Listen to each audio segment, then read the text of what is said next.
in simple terms, when I talk to my mom, many times she's like, what do you actually do again? Yeah. So I usually kind of tell her, when you open a bank account, you kind of go through a process where you put some information and you go through selfies and all that stuff. That could be us. I left home to do my uni and everything. Yeah. By then I was making my own decisions in a way. And I think not all decisions were great, but I think it led me to who I am today. Building the brand and really getting to where I want to be. Isn't it funny that being super inquisitive in that second phase of your career is just essential? 100%. Honestly, Liam, I mean, I had no clue whether I was going to end up here. In my first half of my career, exactly. This journey has really helped me a lot.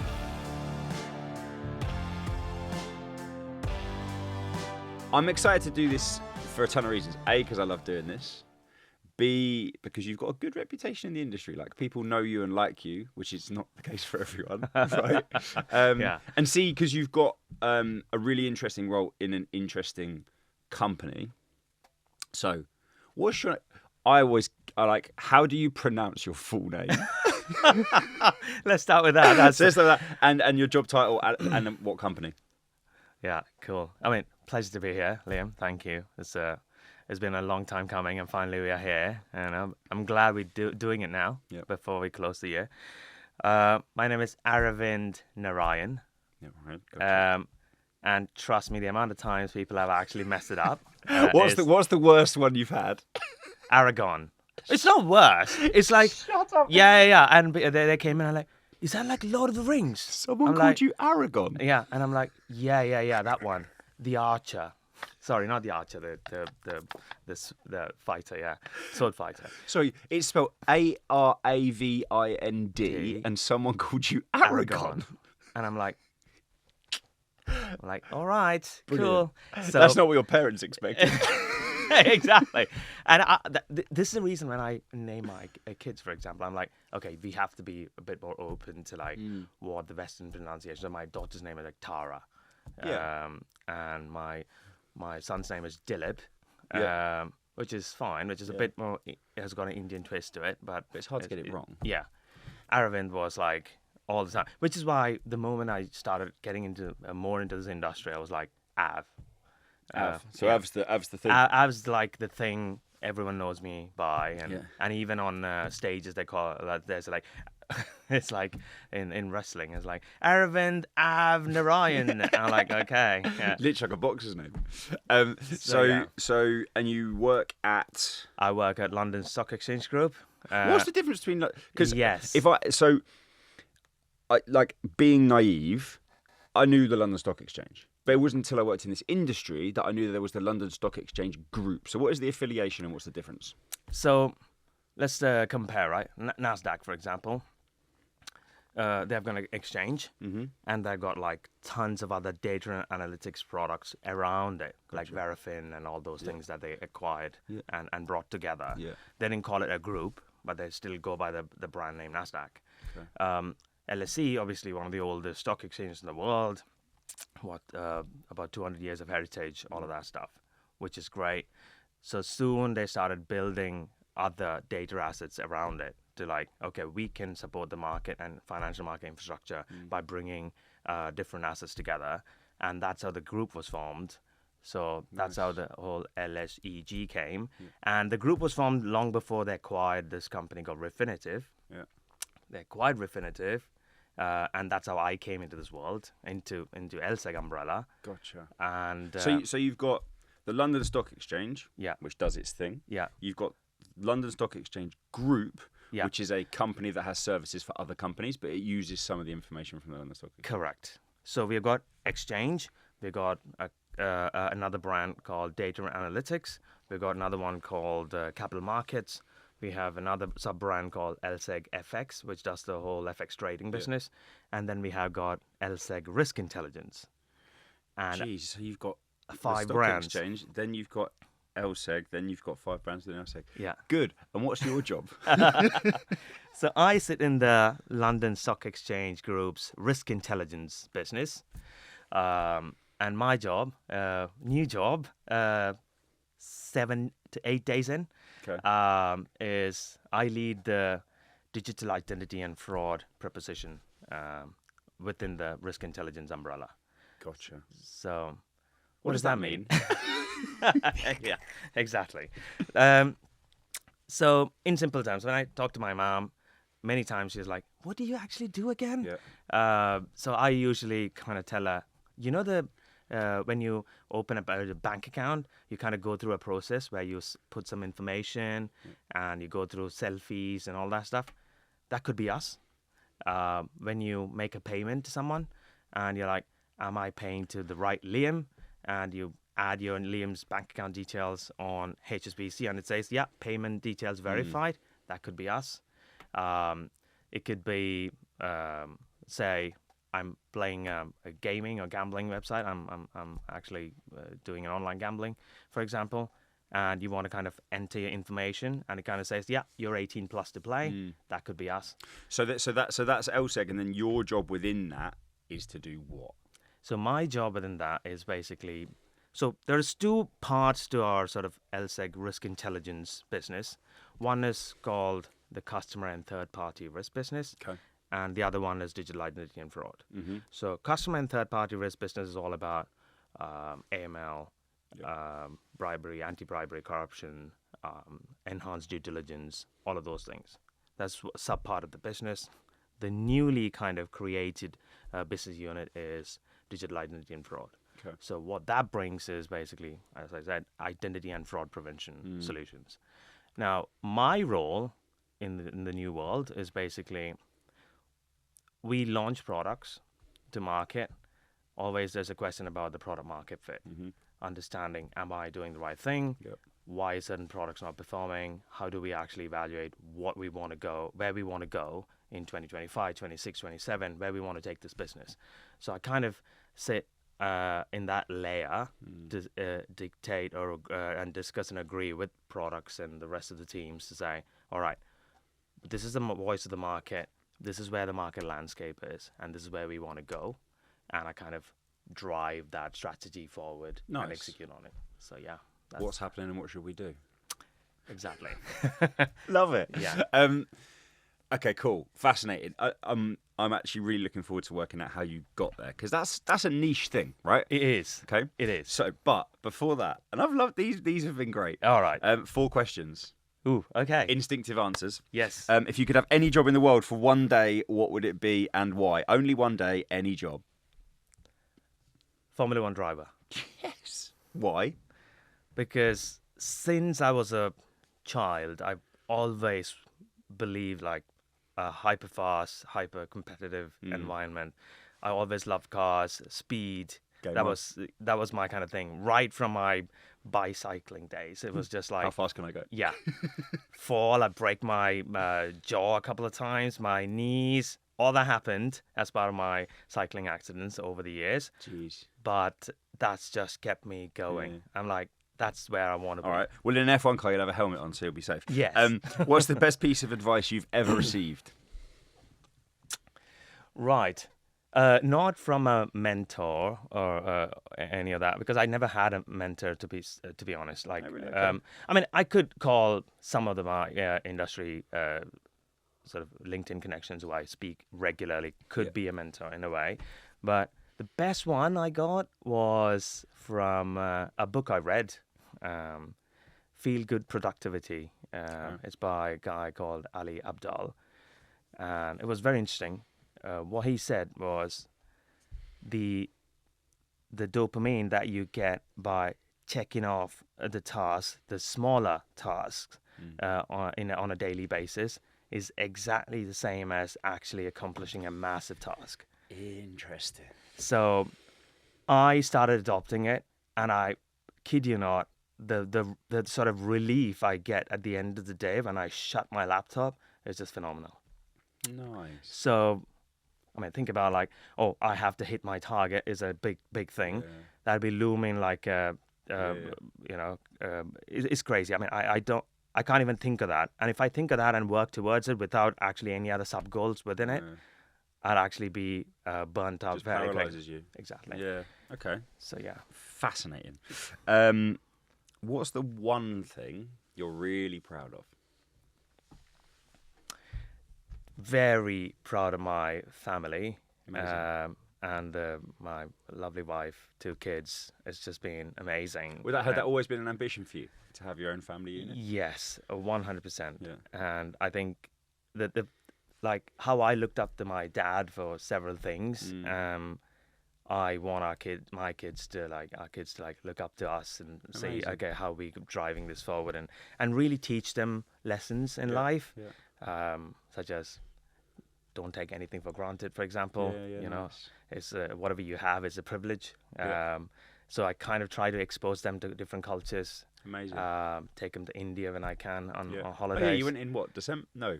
I went in October? October. Yeah. So How old are they?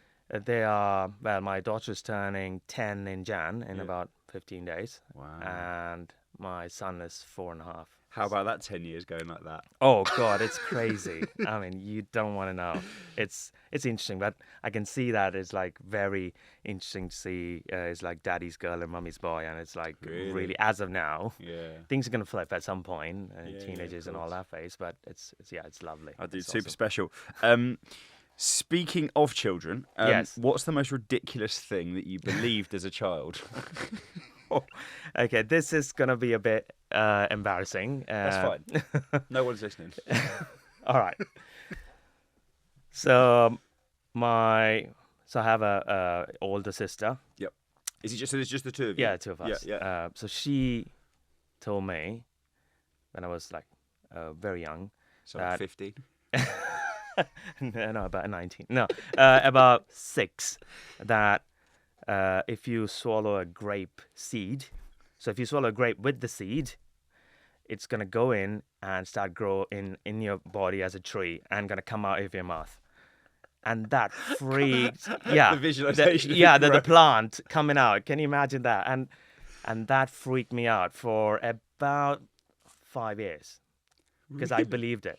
And Did you not ask anybody like if this was true? No, because I believed thought, her? yeah, because it's my older sibling, my sister. Yeah. I just followed around of wherever course. she went like a puppy, and I'm like, okay, whatever she's saying. I didn't even consult with my parents, and they didn't know this was my case, and until like later on, and I told my mom, and she's like, no, who said that? I'm like, she did, and they're like, no, of course not. I'm like, oh, are you sure? And I was actually doubting that still, like, are you sure it's that's not gonna happen? Because I've swallowed a lot of grape seeds, so like, no, trust me, you're fine. So yeah, that's definitely my I love it. yeah. It's most funny though, ridiculous because those thing. experiences like really do make you think about every word that you say to your kids. They hang off. Yeah. Absolutely. I mean, which is why sometimes I think, like, when my daughter talks about elves, even today at age of 10, I'm like, are you sure you believe it? But she apparently believes it. So There's a magical Christmas in store, like with Exactly. that age. Love it. So if we go back to school, where did you go to school? Like where in the country? And were you academic? So, from my accent, you probably would know that I spent a lot of my time in India. I grew up in India So until what age? until about 20 Oh, something. really? Wow. Yeah. So, Okay. yeah, it was very interesting because again, So was the UK a thing? Were your parents thinking? Did you know that No, the UK was no, looming, or you no. you were Indian? You were in India. it was just proper Indian India. Wow. Yeah, I had no idea. Yeah, Which is dumb of me, right? Like to just assume. I think since you're English, like. I mean, yeah, the thing is, obviously, I went to a proper British school in India, and it was private school. It was like Christian school. Yeah. They had all their things. So kind of learn English all the way right from when I was, I don't know, 3. So I never really had to which is why I'm very grateful for my parents to put me through those, because it wasn't like they were they were working class, and it's not like they had money piling up. But they made it happen for me. So yeah, I mean, school was in India. And yeah, it was just fantastic. And you experience. by default if you're in a private Indian school, you are academic. Yeah. So right? Is that a stupid assumption? No, it's not.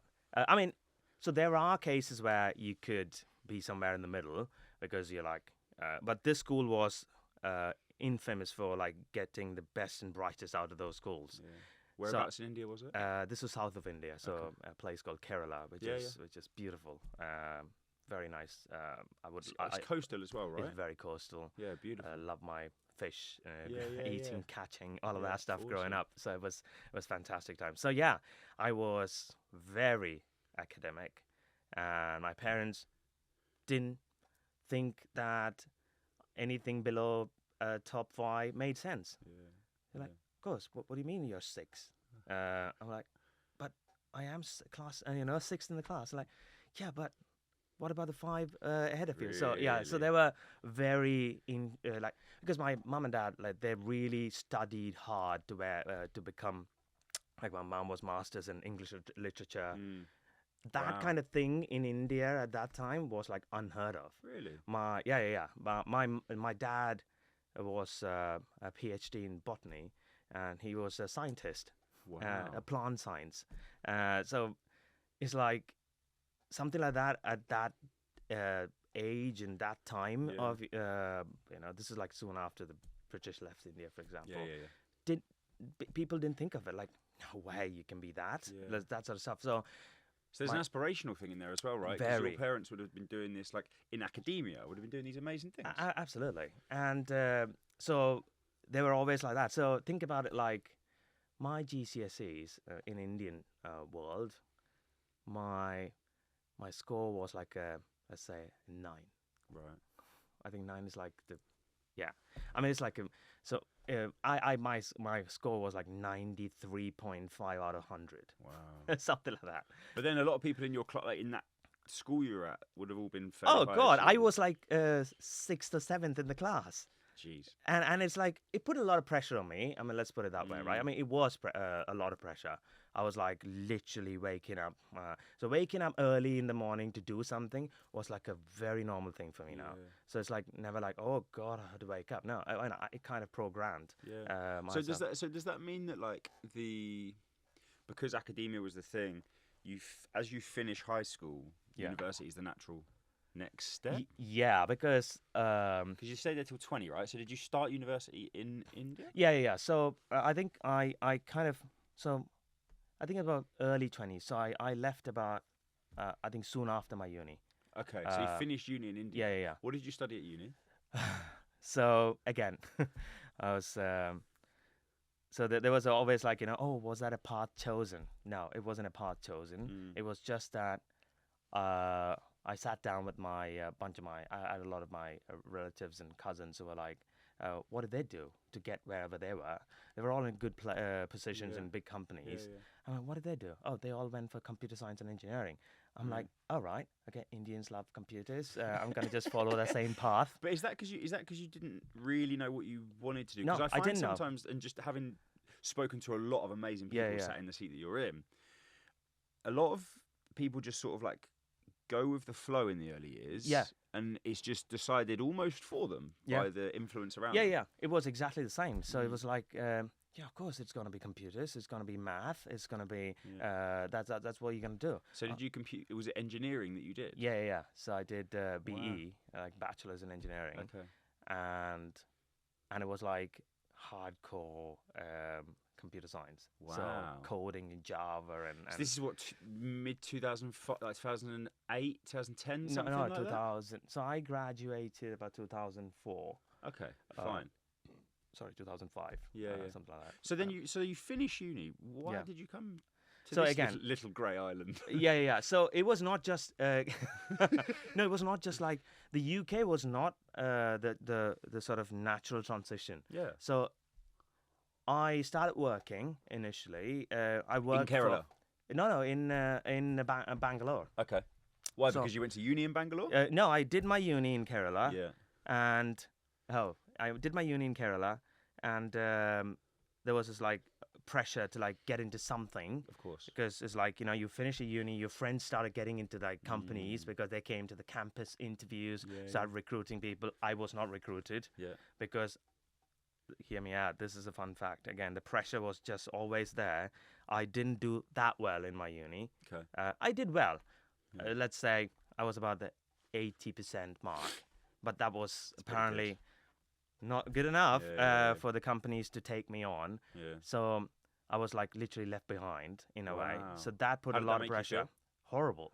Because I'm thinking, my parents paid all this money to get me into a place like a landing zone, like a platform where I can build my career. Yeah. Oh, I messed it up.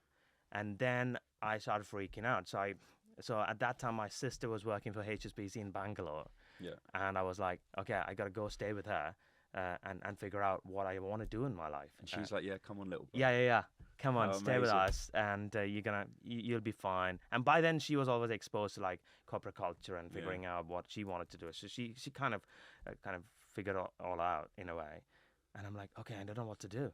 She like started applying for jobs. She's like helping with my CV and figuring out what to do, etc. And so that was very interesting for me. And I applied for a ton of jobs and finally got into TCS, which is a Tata Consultancy Services. How many people work at Tata? It's something Oh crazy, God, it's like hundreds of thousands. Yeah, it's isn't it? about 600,000 or something. I mean, it's nuts. But you It's don't like care at that point. You're like, I don't care if I'm a cog in the wheel, it's a job. Exactly. So when I joined, I think I was the 100,000 employee or something like that. So In India, specifically. yeah. 'Cause I mean, the bulk of people globally. is in India, right? Yeah. It's exactly. And then So what were you do? What was the job? the job was whatever they told me to do. So it was very much Just a body. it was a body. And so what they did was like body, a number of projects, something came up, I'm going to be allocated to that. Otherwise, I'll be on a bench. So obviously the challenge was to get into a project, because if you're on a bench, the clock starts to like tick. Yeah, of course. And again, pressure was always there, as you can imagine. And then I got into working for EMC, which is now Delhi EMC. Yeah. So my first job. So as part of the job, 6 months in or something like that, I went to Boston. Right. Wow, that must have been so exciting. Yeah, it was fantastic, and I must say that's probably my second time on an airplane. Wow. So you've gone from like the disappointment of like the degree that you like the 80% whatever. It's not a disappointment, but you were disappointed by it for various reasons. To then moving away from Kerala to go and stay with your sister in Bangalore, farming your CV out, getting into Tata Consultancy Services, but sort of not really having anything to do until you get onto this project. And next minute, you're on a plane. Yeah. Going to see EMC in Boston. Yeah. You must have been sat on that plane like, yeah, boy. Yeah. Oh, God. I don't know who I was sitting next to. I was just telling them all. Yeah, of course. I'm going to Boston, baby. They're like, okay, whatever. Who is this freak? So are we. We're all on the plane. Yeah. Who is this freak? It's like, no, but I'm working for EMC. They're like, oh, cool. Okay. So yeah. Imagine if you saw that kid on the plane now. You'd be like, like, oh, like, yeah. So it was exciting, and my first job I remember was I was like hardware engineer. So I had to like go into these massive machinery rooms and walk in, take out the storage boards and replace it with sort of static shoes on and all of those things. So that was my first job. I love That's exciting. So what happened between then and coming to the UK? Did your mum and dad come to the UK as well? Or No. was it just you? So again, I think one of the things that helped me a lot is I left home to do my uni and everything, probably early. Late teens. So by then I was making my own decisions in a way. And I think not all decisions were great, I must say, but I think it led me to who I am today. So that was very helpful. And fast forward, I did a stint in Tata, and then I'm like, okay, I got to do my master's, because I believe I think I need to be I need the right credentials to actually sound cool when I make business decisions. Again, call me silly, but that's the kind of thing that was in my head. I'm like, I need to have a credential to back my decision making when I start to tell strategically something that should work or not work. Yeah, but I've got a master's. Exactly. So funny, isn't it? I mean, it's funny. I mean, now I think about it, like, and I tell my kids, I'm like, you know what? Decide what you want to do first. I mean, it's just like, but it's the world we grew up in at the time, and so then I applied for a number of universities in the UK. Oh, really? So you came here to study? Yeah, I came here to study. So I did my MBA in the University of Bradford, of all places. I mean, at the time when I did it, this was 2010. Yeah. And this, at the time, it was one of the Financial Times top 100 Okay. universities Yeah, in yeah. the world. Yeah. And I'm like, oh, great, I'm going for it. Yeah.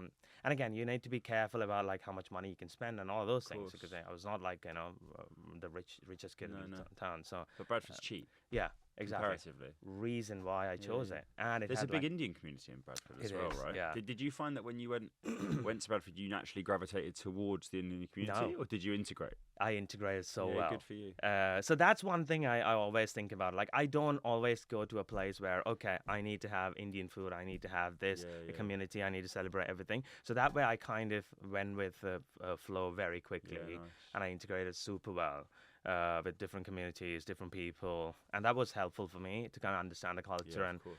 and get to know what it is. Because the last thing I want is like, I wanted to come out of my shell. Yeah. And that helped me, because it's like, on one end, you're like, you become this sort of reserved individual, and then you kind of want to understand what's out there in this world. Yeah. I've made my decision to come to a different country. Yeah. I'd rather understand what it's all about. Yeah, for so, sure. So that was I helpful. find it with Australian people that come over here and then all just sit in a walkabout pub together drinking watered down beer. I'm like, you could do it in Australia. Absolutely, absolutely. I mean, it's a natural thing, and when I've lived in other places and I've heard a familiar accent, there is a comfort to it. But Yeah. I agree with you. So you do, how long's a master's? A year? a year. So you do a year. Yeah. At that point in time, you could have gone back to India with your newfound British master's credentials Correct. and got bigger jobs, but you Correct. stayed here, right? Yes, that's right. What was the thinking there? I'm like, I mean, this country gave me education. Bradford's amazing. Well, that was not the first thought. I was like, the UK is amazing. Yeah. I need to figure out how I can really, I don't know, work and give back in a way, because Yeah. they gave me education. I need to figure out, like, where do you what think is I that can thought do. came from? It was just like, I think the MBA was really a big turning point for me, because that taught me a number of things, like doing a lot of research about things, like a big time into analytics. Yeah. It was just really understanding every decision had its repercussions and understand why I'm making a decision. Yeah. So, and that's a place where I kind of became an avid reader, where I'm like, Interesting. reading tons and tons of books. Where I first read, I think it's Simon Sinek. I think Ask Why 5 times or something like that. Love that. And that was just, that opened my world to me. I was like, oh wow, I use that even today. Do you think I use that as well? Do you think that, like, the experience you described there is you going from remember to regurgitate? Yeah. Whereas there's more critical thinking now. That so is you're absolutely. away from home, Yeah. and your academia is focused a little bit more on giving you skills. Yes, that's right. As a way to distribute the knowledge that you've got. 100%. And that started giving me a bit more of a credibility in a way, like, And confidence, right? And confidence as well. And that's the first time I started like going out and speaking in front of people. Yeah. Because we had these. I forgot now what they called, like Toastmasters Club. Yeah, Toastmasters. That's Yeah. an amazing. I've got Right. some friends that have been through it, and I've never had to because Yeah, I've always yeah. just been able to do this. But like, if you haven't, it's It was such so a special interesting. thing. It I was think so everybody should do interesting. it. Yeah, absolutely. And it was like, called out in random, standing out in front of like random strangers and telling them who you are and what you think of this particular topic. I was Yeah, like, isn't it? So don't they say like we're just going to pick a topic? Yeah. And you've just got to go and talk about it somehow. Exactly. Love And they're like, doesn't matter what you're saying, you just talk. Love that. And I'm like, all right, okay. Super cool. So when you finish, you're like, I want to give something back to the UK. I've got all these new skills and all this new confidence. Where do you then work? And how did you get the job? So I was on sabbatical from Tata at the time. Oh, so you took a sabbatical to study? Yeah. So you're like, actually, guys. Yeah. So one of the things they said is like, get me into a UK account. Okay. So that I don't need to like, I can be part of this. Yeah. They're like, I had obviously some good connections there and kind of made that happen. And I started working for, as a consultant from Tata for PwC. Okay. So that's how I got exposed to the whole PwC culture and moved to London. Yeah. And started working for PwC. So that's a bit of a jump, right? Because you're doing a masters, and so PwC, for those that don't know, is PricewaterhouseCoopers, which is one of the big four. Yes. So one of the big four consultancies. Correct. So similar to Tata, Yeah. although a British. Is Correct. PwC Yeah, is British? yeah. Is British rather than Indian. Yeah. And it's a big strategic consultancy, one of the best in the world. So It you must was. have been like, hang on, I've been knocking around in Boston Yeah. on my business flight with my business card and all that sort of stuff. I've done a master's and now I work for PwC. Did you work for PwC? So how did the Tata thing end? And did you just feel as though you were just like embroiled in this thing that was just happening around you? It was literally happening. And even then, I mean, but I had like a path. I mean, why I chose PwC again? No idea. Yeah. It was just like Tata said, okay, there's an opportunity there. Do you want to do it? I'm like, yeah, sure. So you're like, what, 24, 25, something like this? Yeah, something like that, 20, 25 ish. And then I'm like, yeah, sure, I'll do this. And it was just, I had no idea what I was supposed to do, what I'm supposed to be doing for them. But it was just like working with them for their technology consulting. Gotcha. So until PwC really started liking the stuff I was doing, and they're like, would you like to come to work for us? Yeah, nice. And that was a sort of jump for me. And that jump purely because at one point there was a time when I started realizing there was a lot of bureaucracy, as you can imagine, with big corporates. And I was like, I need to kind of jump that and start to be making my own decisions about like how I can grow. And that's sort of my first time exposure to this sort of this know your customer. What is that? Okay. So because were you on a project that had that within it? Yeah, it's like that was stuff. Correct. So I was building something technologically something for their sort of KYC practice. Okay. Well, so PwC have got a specific part of their business, correct, that helps their customers do KYC. Correct. Okay. So I was part of that journey. And it was very interesting, but again, I was not too exposed to it for a while because I'm still on the technology back-end sort of side. I don't know what. So I started reading because by then I had that culture of like learning, curiosity, and be curious and learn about something, the unknowns, and unpack stuff. And the research again from what I learned from my masters and all that really helped me sort of going on that journey. Yeah. And I'm like, I'm going to learn about this thing. What is this all about? Yeah. Very exciting. AML, money laundering. Oh, let me read a bit more about it. So that was super helpful to kind of unpack.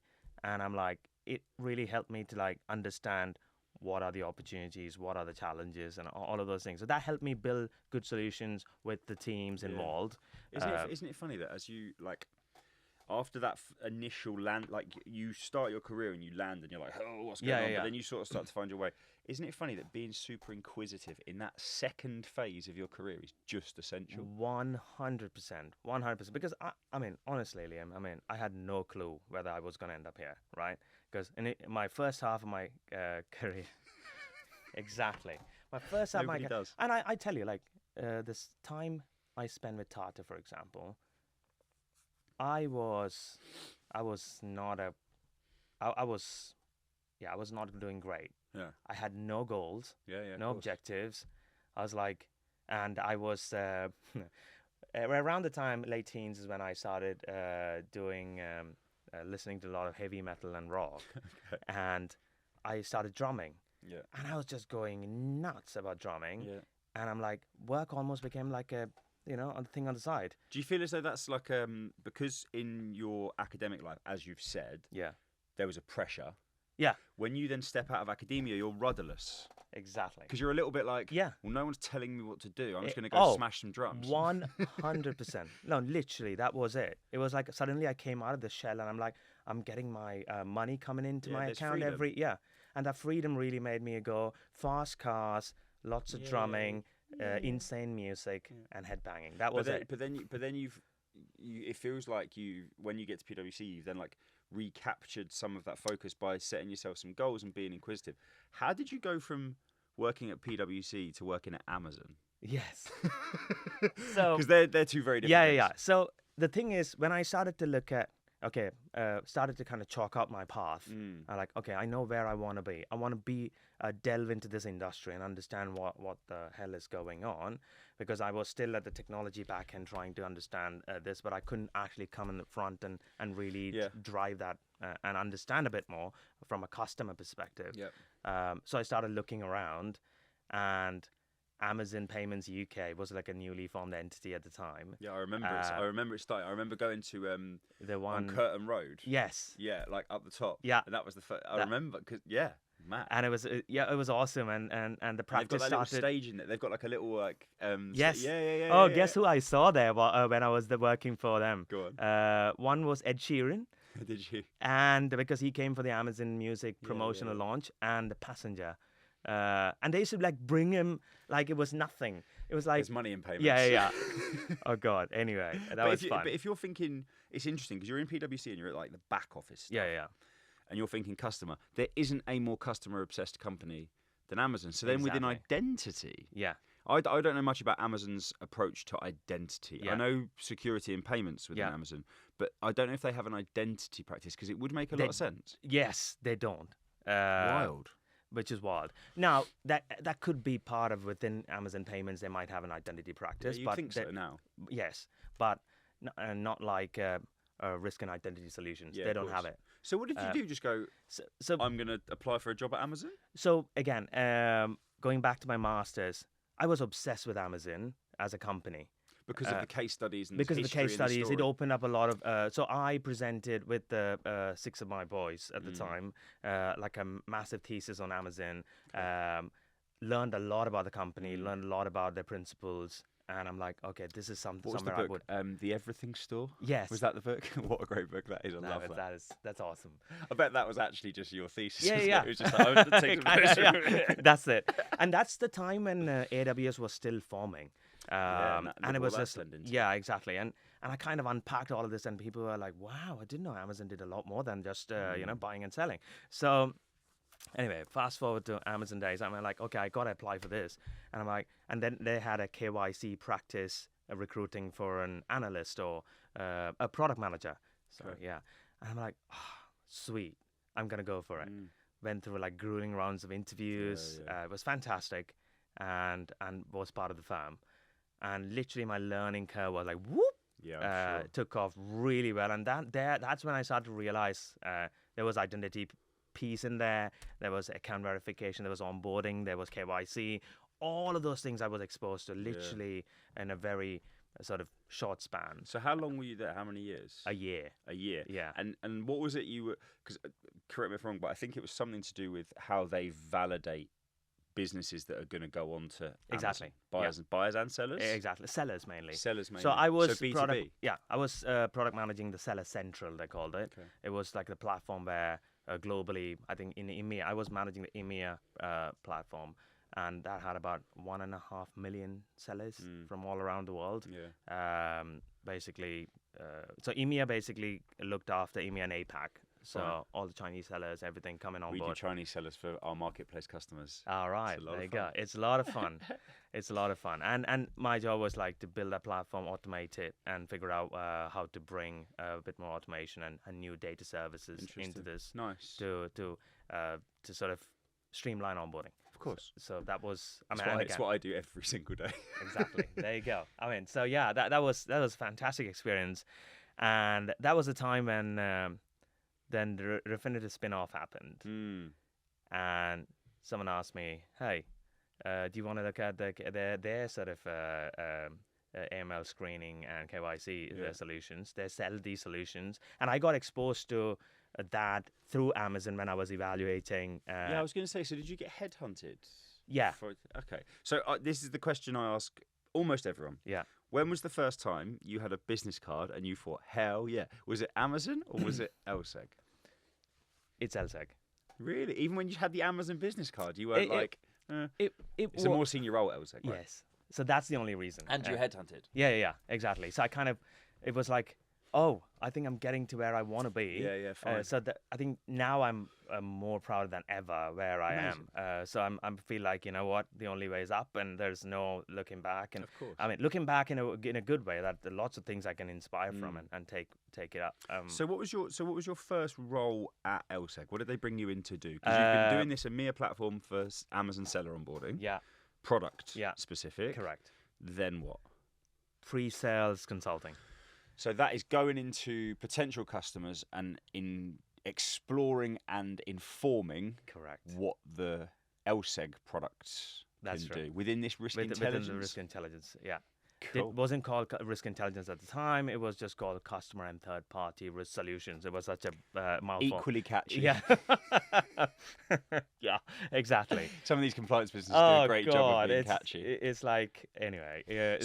But that's probably the first time that you're customer facing. You've done some stuff at Oh yeah, yeah. TCS Yeah. and at PwC, Yeah, sort yeah. of, Yeah, but like of course. not commercial conversations with Not decision commercial makers. conversations, yeah. And I mean, I've done some commercial conversations, but not to the level where Refinitiv and the others have exposed me to.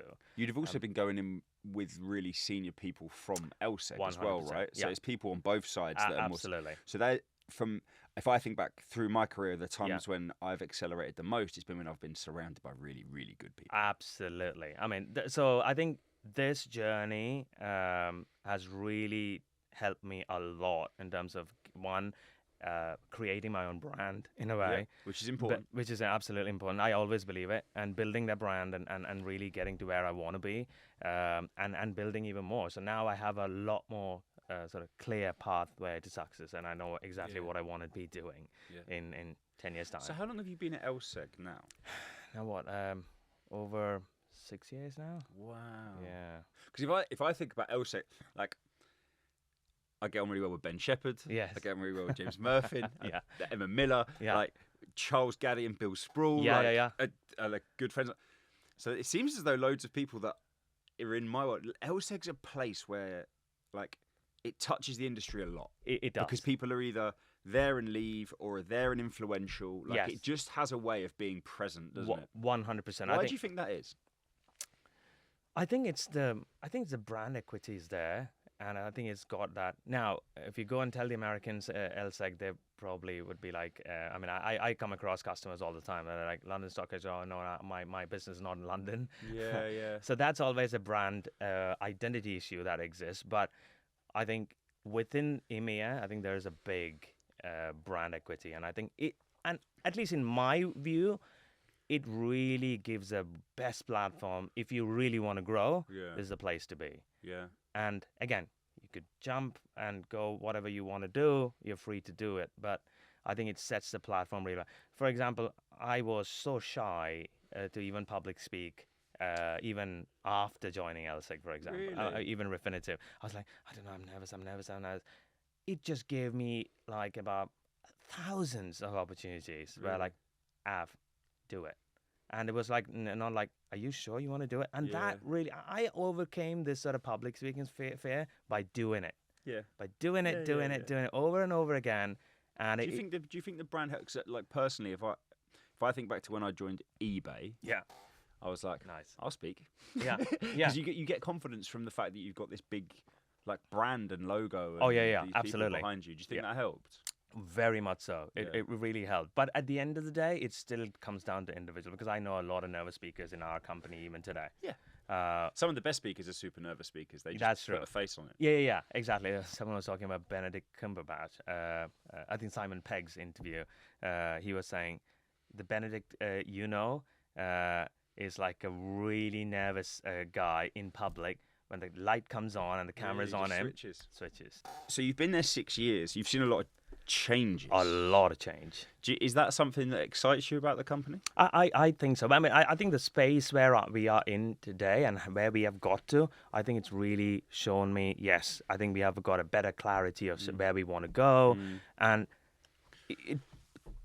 the change is good if we know today, point in time, as a business, where we want to go. Or if it's just, I don't know, restructuring for the sake of restructuring and moving things around with everything else remaining the same, it doesn't make sense. Because if I look at it from 6 years ago to now, we have a better strategy, clearer strategy, where we want to go, where we want to take this business, et cetera, et cetera. So I think they've got some good talents, great leadership, and I think that really helps. Love it. What would you say, so predictions are always interesting, right? Like, yes. Let's say between like we're now end of 24. Yeah. What's the big thing that's going to happen in the next 18 months in the space that you're in, that really specific space? Whether it's a consumer expectation thing, whether it's how compliance businesses sell, like anything. What do you think it? is the big shift that you're going to see? I think the biggest shift which is why we kind of started talking initially, was the big transformation is going to be in the know your business area, because everybody's looking at it and nobody's able to solve it. So they are like asking questions around, we have solved the identity issue to some extent for a consumer. Help me solve it for the business. Yeah.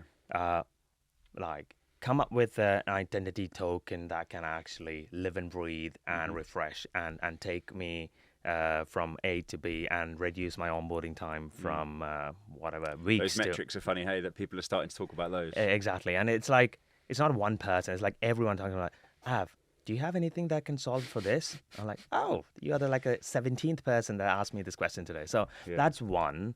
And I really think within the fraud prevention space, that's going to just really explode in the next 18 months, where there's a lot more sort of signals and insights that will actually be used by companies to kind of make informed decisions about individuals. So consumer side of things, I think the fraud prevention is the number one thing. Yeah. On the business side, it's going to be the onboarding, because that is not solved yet. And people believe that on the consumer side, we have solved it. Yeah, I agree. So. I'm also really happy with that prediction. No, I mean, it's not like, I can see it's market tested and I can see it. That's what people want. I feel as though it's also only, like, we started this in July 2020, and I remember talking to people about, like, but if onboarding was this fast for businesses and it felt like a consumer experience and you got everything you needed, and people were like, meh. Whereas now people are like, no, we need it. Yeah. You know? So it feels as though this year it's really started to turn. Yeah, absolutely. So yeah, we'll see. Thanks for sharing your story. Thank you very much. That was epic. And that concludes another episode of Not What I Expected. I hope you loved that as much as I loved recording it. If you like it, let us know. If you don't, tell us how you think it could be better. Thanks, and see you again.